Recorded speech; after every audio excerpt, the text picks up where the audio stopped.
renseignements. Récemment, j'ai fait une nouvelle découverte, une nouvelle essence de parfum. Je voudrais savoir si je peux la breveter pour éviter qu'on me la vole. Vous voyez? Alors, non, pas la breveter. Je suis parce que vous voulez déposer la fragrance Ah comme oui, oui, oui. comme la une marque fragrance. olfactive. Oui. Alors, selon le code de la propriété intellectuelle, la marque est un signe susceptible de représentation graphique. Et il faut savoir qu'en France, pour le moment, aucune marque olfactive n'a été déposée car l'INPI refuse tout simplement de déposer les marques olfactives. Donc, ce qui veut dire que je ne peux pas déposer son procédé ou son processus de fabrication. Non, puisque le procédé ne rentre pas dans les critères de l'INPI, puisqu'un procédé, comme vous le faire remarquer, c'est une technique. D'accord? Et effectivement, pour qu'un produit puisse être breveté, par exemple, il faut qu'elle soit susceptible d'une application technique, mais il ne faut pas que ce soit une technique à proprement parler. Donc on ne peut pas déposer son processus de fabrication, puisque a priori, le processus ne fait pas votre fragrance. D'accord, je comprends. Et qu'est-ce que vous me conseillez de faire alors?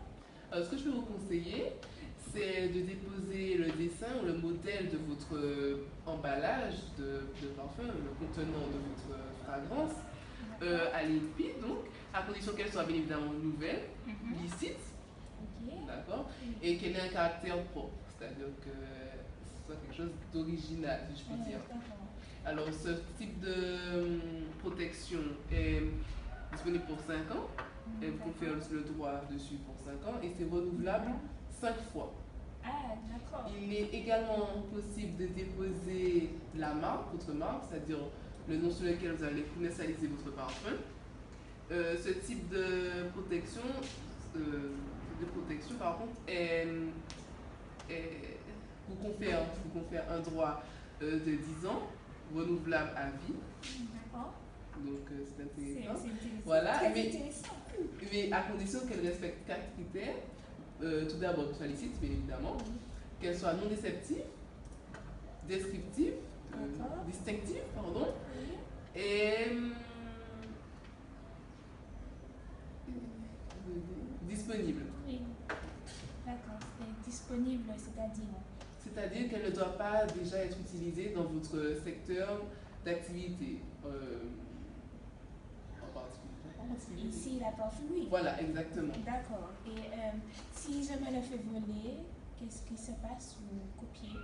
Alors, si une personne vous vole par exemple, votre packaging, si je puis dire, cette personne encourt des sanctions au niveau civil si ce n'est qu'une petite contrefaçon à petite échelle. Voilà. Donc, vous entamez une saisie, vous pouvez entamer une action en contrefaçon. Et par contre, s'il s'agit d'un commerçant, vous pouvez également entamer une action en concurrence déloyale si la personne commercialise votre produit.